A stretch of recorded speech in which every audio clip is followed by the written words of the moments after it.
Now, we all have surveys in our business about customer satisfaction. There's an excellent chance, based on our research, that the thing your customers care about most is nowhere to be found on the satisfaction survey.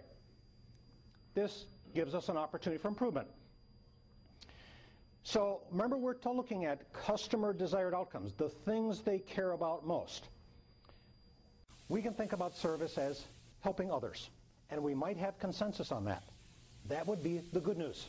The bad news is that in practice, when we actually go to people in our own organizations and we ask them, what is a one-word definition for service? What we find that there are over 40 different answers that people will give. What is it? What does servicing mean on a farm? Breeding. It means mating. Now, Tom, I can look at the gray hairs on your head, which exceed the ones on mine, and I know darn well that you just wanted to plead the fifth. You know something, Ardish? I think we need to have a button for Tom, because let me ask you this. Tom, in your organization, have you guys talked in your organization about servicing customers? Is it possible, Tom, that your customers think that's exactly what's happening to them? Because if it is, please, no servicing of customers. Let's give Tom a nice round for sticking his neck out. We all have products, but we don't necessarily think about it that way. If you and your business provide answers, that's a product. If you think about how much of your day you spend producing answers, I'll bet you it's over 85% of your day. In fact, I'll bet you that over 85% of the day of all the professional, most highly paid people in the organization you have produce answers. And yet none of those answers are measured. None of the answers are quantified in terms of the cycle time to produce them. None of the answers are evaluated on quality. And we don't know whether the recipients of the answers get what they wanted. It's a huge area of opportunity that process does not address, but product does. So we want to figure out what are the products. Well, it turns out there's an organization right here in town where what they did is they invited us in. They said, you know what, we have a strategic plan, and after being exposed to this, we're not quite sure that it's doing the thing we want it to do, and we're not sure we really have the best practices to understand what customers want, but we thought we did before we heard this stuff. Would you take a look at it? We said, sure.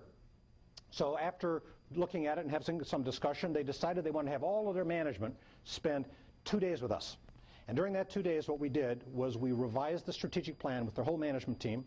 We looked at their key performance indicators, which they called a balanced scorecard. And we asked them to start asking 4 new questions. And when they started doing these things, they made these changes. In the first month, what happened is their 300 loans that would have been traditional for them to close in a week went to 700. When people are given loans, they don't necessarily use them. But if they did and the interest rate was lower, they'd benefit and the institution would benefit. And in their case, that's exactly what happened. The 50% close rate, utilization rate, went to 75%. This is after 1 month. The first month's revenue dropping to the bottom line was $8 million by changing these practices. And the customers saved in aggregate millions of dollars in interest over the next year as a result of these new practices. The CEO said, all our performance measures significantly improved during the 6 months after deployment.